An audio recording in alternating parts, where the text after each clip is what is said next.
प्रश्नावली 7.1 का चौथा प्रश्न है। जांच कीजिए कि क्या बिंदु 5, ऋण 2, 6, 4 और 7, ऋण 2 एक समद्विबाहु त्रिभुज के शीर्ष हैं या नहीं है।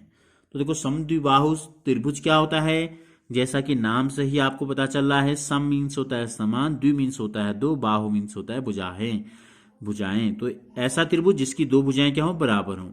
तो हम क्या करेंगे, तीनों भुजाओं को निकालने के लिए यहां हमने चित्र बना दिया है और चित्र में तीनों शीर्ष जो हमको दिए गए थे उन शीर्षों को हमने लिख दिया है। तो हम क्या करेंगे, हम निकालेंगे ए से बी की दूरी, बी से सी की दूरी और सी से ए की दूरी। इसके लिए हम क्या प्रयोग करेंगे, इसके लिए हम दूरी सूत्र का प्रयोग करेंगे। तो क्या होता है, दूरी सूत्र हम लिख लेते हैं पहले। यहां पर दो बिंदुओं के बीच की दूरी जो होती है, दो बिंदुओं के बीच की दूरी बराबर, ठीक है। सूत्र यहां लिख देते हैं। ये होती है आपकी x2 माइनस x1 का whole square plus y2 minus y1 का होल स्क्वायर। अब हम निकालते हैं ए बी यानी कि क्या होगा, ए और बी के बीच की दूरी। तो हम यहां लिख लेते हैं पहले ए में हम लिख लेते हैं बिंदु निर्देशांक जो है ये 5, ऋण 2 हैं, ठीक है। व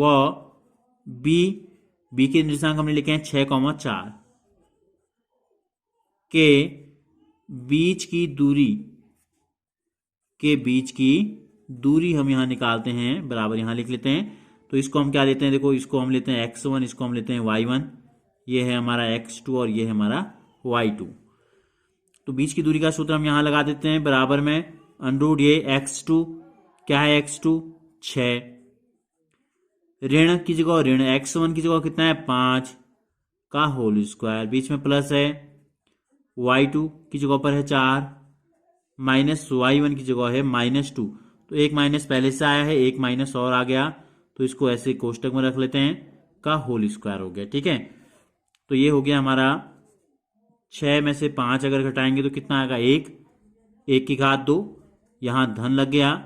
तो 4 ऋण 2 ऋण एक साथ आ गए, तो एक बीच में कोष्टक है, तो इसका मतलब होता है ऋण गुणा ऋण, ठीक है। दो समान चिन्हों को जब गुणा करते हैं तो ये हो जाता है प्लस, ऋण गुणा ऋण हो जाता है धन की घात 2 हो गया।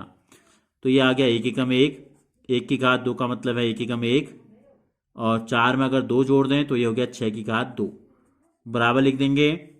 1 हो गया, 6 हो गया 36। तो 36 में अगर हम 1 जोड़ देंगे तो आ जाएगा √37। तो ये जो भुजा हमको पता चल गई ए और बी के बीच की दूरी, ये आ गई हमारी √37। तो यहां लिख दिया हमने।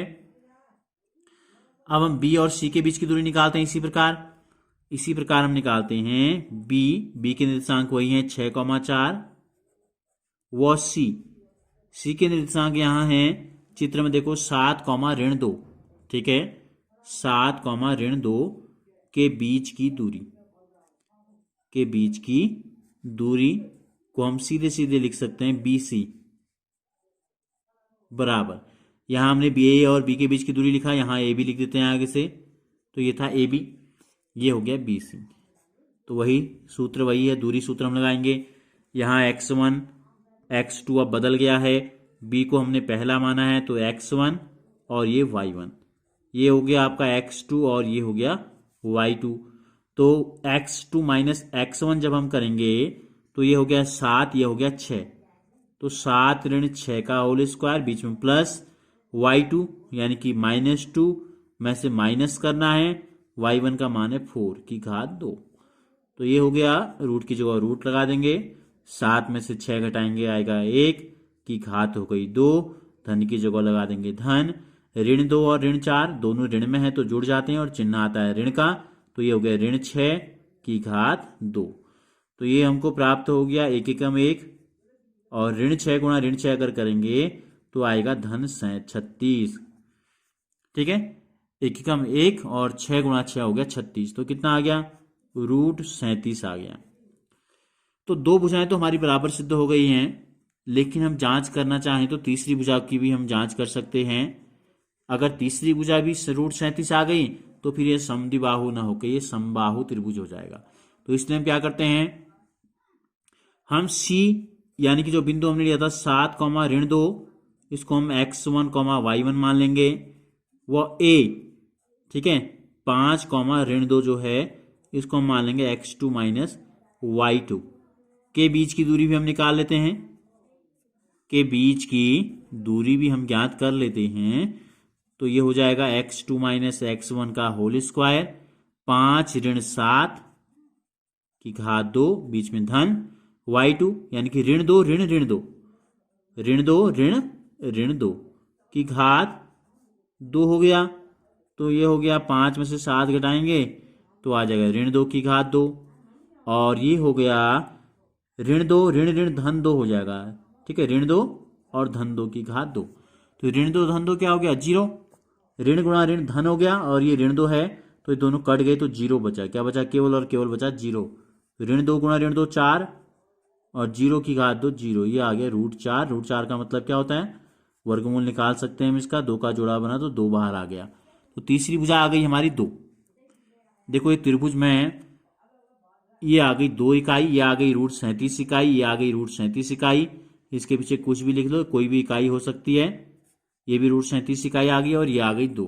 तो इस त्रिभुज को देखकर आपको साफ साफ पता चल जा रहा है कि इस त्रिभुज की 2 भुजाएं क्या हैं, इस त्रिभुज की 2 भुजाएं बराबर हैं। ठीक हो गया। तो लिख देंगे चूंकि पहली भुजा हमने निकाली थी AB और दूसरी भुजा हमने निकाली थी BC, और इन दोनों का मान जो है √37 के बराबर है, इसलिए त्रिभुज ABC एक समद्विबाहु त्रिभुज है।